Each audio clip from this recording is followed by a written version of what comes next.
Kągi, labą vakarą visiems žiūrintiems mano video kanalą. Esu tikrai viename iš gražių laukinių Dzūkijos ežerų. Jisai yra jau kaip ir liktai licencinis bus daromas, o gal jau ir tapo licencinis, dar nežinau tiksliai. Kągi, bandysiu čia kažką sužvejoti šį tikrai lietingą ir šaltą savaitgalį. Jau kaip matot, saulės nėra, jau į vakaras vėlyvos po darbų. Taigi ką, meškerės paruoštos, apie sistemas daug kalbėti turbūt nereikia. Sistemos naudoju tas pačias kaip ir visada. Tai yra running rig sistemėlė, laisvai vaikščiantis svarelis. Kas buvo sąskirti, tikrai visiems buvo išaiškinta, kame yra tos sistemos privalumas. Tai yra labai jautrus kibimo atidavimas, gaudo neaktyvią žuvį su šitą sistemom, nejaučia svorio, ramiai paima masalą, o kadangi pavadėlis yra blowbackas, mano pavadėlį paruošti užmetimui, jisai įspjaudamas masalą žuvis pasikerta. Va todėl ir nereikia to fiksuoto čia to svarelio, labai jautriai ir gerai dirbanti sistemėlė. Ant kogi gaudysiu, tai jau kaip ir parodžiau. Tai yra sorsas su banano ananasu ir svitaigeris su tučio fručio viršūnė. Čia irgi vėl mėginsiu naujuosius Pineapple Banana, High-Tex builiukus ir tučio builiukus. O pašariniai tai be abejo. Tai yra sorsas ir mano mėgiamas svitaigeris. Ką norėjau dar paminėti, aišku, PV naudosiu, tai yra po kelis builiukus sutraiškytus į PV maišymą. Ko paprastai nepaminėdavau, bet vat, kolega pasako, kad reiktų paminėti, tai visada prieš užmesdami masalą, pasidarus tokį balansuotą, reikia jį patikrinti, įmesti vandenį ir pasižiūrėti, ar ten kibirą turėti, ar į vandenį įmesti, pažiūrėti, ar kabliukas atsigulė, ar tai netapo įplaukiančių masalų, tą išbalansavimo lygį. Taigi noriu jums jį ir parodyti. Va, kaip matot, kabliukas ramiai guli, o masaliukas lengvai pakilęs ir pasiruošęs prie mažiausio siurbtelėjimo patekti karpiui į burnytę. Taigi va, dar žvejybinę vietą šiek tiek parodysiu. Matot, čia toks kaip iškišulys yra ir ten toliau įlanka. Tai va, gaudysiu ant panašiai gal 3 metrų gylio, tai viena meškerė eis į įlanką, o dvi prie šitos va iškišų žolių. Taigi, užsimetinėjom, lauksim pirmų kibimų. Kaip girdit, prapliupo lietus, galiu parodyti, normaliai lyja, paruošiau šiek tiek pašaro, pasmulkinau tigrinį riešutą, svitaigerį ir sorsą. Viskas paruošta, atsiklipsavau 2 taškus, bet noriu biškai, kad šiek tiek gal apstotų lietus, nenoriu iš karto pirmą vakarą labai sušlapti. Taigi šiek tiek lauksim. Kągi, lyja, buvo trumpam apstoję, tai spėjau įmesti panašią meškerės po 3 tokio smulkinto pašaro, ką buvau pasidaręs, ir vėl prapliupo. Ir kaip žiūrėjau prognozę, lietus kaip ir nežada liautis, dar biškį atšals. Nežinau, ar čia gerai pasirinkti savaitgalį žvejybai, bet manau, kad jeigu rinksimės tą orą, tai neišvažiuosi žmogus pažvejoti, su mūsų tais orais taip ir būna. Tai va tiek, kol kas naujienų. Bandysiu įsikurti, dar tik buvau palapinę pasistačiau. Ar bandysim ir įsikurti biškį kažką, tai pasivalgysim. Ir lauksim kibimų. Bus kažkas, būtinai parodysim. Kągi, rytas, 8 valandos. Iš nakties labai pakankamai rami naktis buvo. Vienas kibimas, 11:30. Ant vidurinės meškerės, kaip nebūtų keista, ne ant kraštinės, nors tikėjausi labiau, kad ant kraštinės galėtų pradėti kibti. bet gal kokį porą metrų patraukus žuvis atsikabino, ištraukus buvo pavadėlis pakankamai supintas. Greičiausiai, kad vietinės kojos pasistengė, maslą pakankamai supinę, o karpis jau kaip ėmė, tai ir nepasikirto gerai. Nu, nieko nepadarysi, lietus baigėsi kažkiek tai. Aišku, pagal prognozes po poros valandų vėl pradės lyti, taigi reikia persimesti ir bandyti kažką pagauti.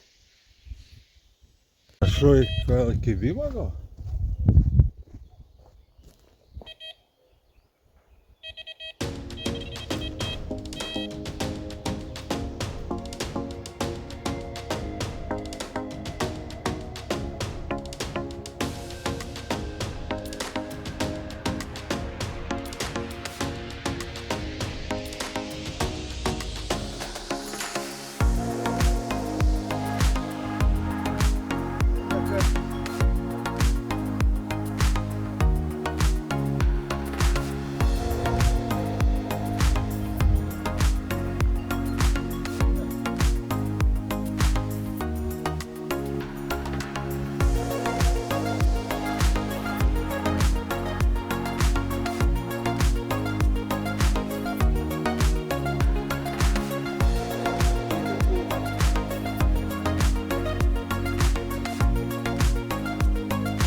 Masalą, kažkiek įsupina, būna pasikabino, būna, kad palieka, po to ima karpis ir karpis gerai nepasikerta.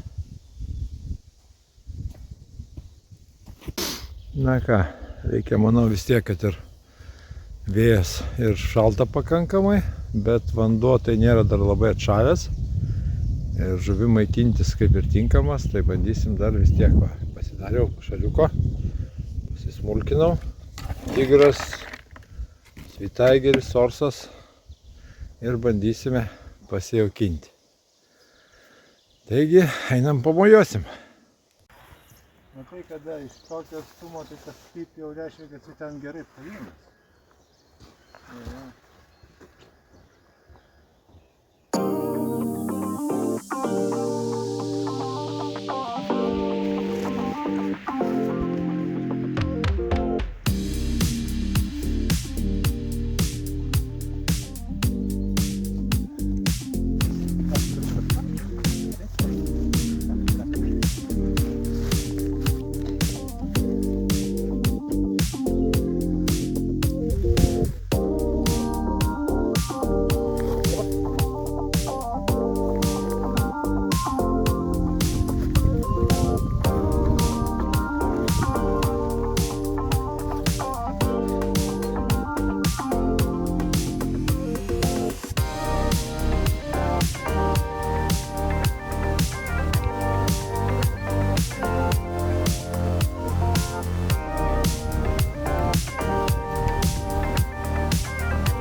pirmas kibimas šitam nuostabiam ežere ir tikrai neeilinis, gražus labai, karališkasis žvinius, 7 kg.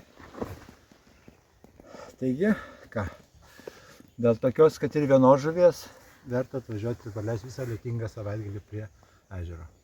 Taigi leidžiam atgal šitą gražuolį.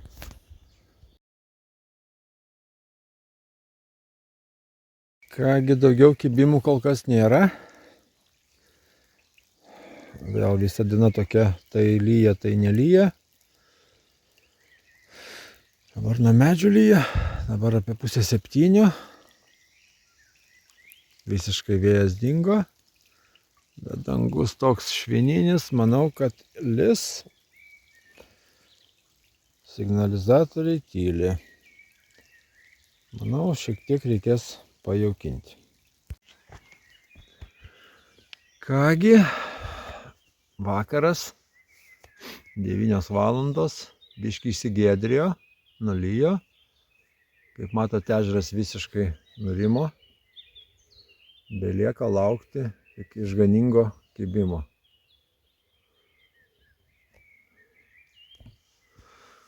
Kol kas jo nėra.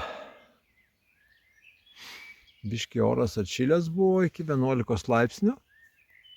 Dieną, tai va, buvo ir kibimas dieną. Nu, yra viltis, kad naktį gali kažkas ateiti. Nors dabar irgi tokia nuojauta liktai, kad turėtų kibti, bet nuojauta kartais būna ir paveda. Taigi laukime. Kągi, rytas, jau gal kokios 8:30. 6 ryto buvau atsikėlęs, tai buvo baisulinis rūkas, nieko nesimatė, 2 laipsniai tik tai buvo šilumos. Aktyvumo nuo vakar dienos jokio, nei karto meškerės nepyptelėjo, nei naktį, nei ryte. Dabar jau atšilinėja, rūkas dingo, kaip matosi. Kaip ir gražu, gal jau prasidės tas lauktas ilgai pavasaris, o tiksliau vasara. Ir sulauksim gal daugiau to žuvies kibimo. O kol kas reikia džiaugtis tuo, kad aplamai buvo kibimas. Taigi dar viena savaitgalinė žūklė baigta. 12 valandų, reikia po biškį krautis daiktus. Dangus tai po biškį niaugiasi, galim vėl lietaus gauti, bet tikimybė maža, kad jisai bus, tai šiek tiek viskas džiūsta. Kągi, viena žūklė baigėsi, prasidės kita žūklė. Kitą savaitgalį planuoju važiuoti į Ilgio ežerą prie Druskininkų. Bandysime zigų pagaudyti ir pažiūrėsime ant dugno, nors kada toks oras nesupras, ar čia vasara, ar čia pavasaris. Tai neaišku, ar kažkas judės, bet nepabandžius nesužinosi. Visa tikimybė yra didesnė pagaut, kada tu gaudai, o ne kada sėdi namuose ir žiūri, koks tai prastas oras ir aš čia niekur nevažiuosiu. Taigi, kas žiūrite mano kanalą, susitinkam kitą savaitgalį ir spaudžiam like ir iki susimatymo.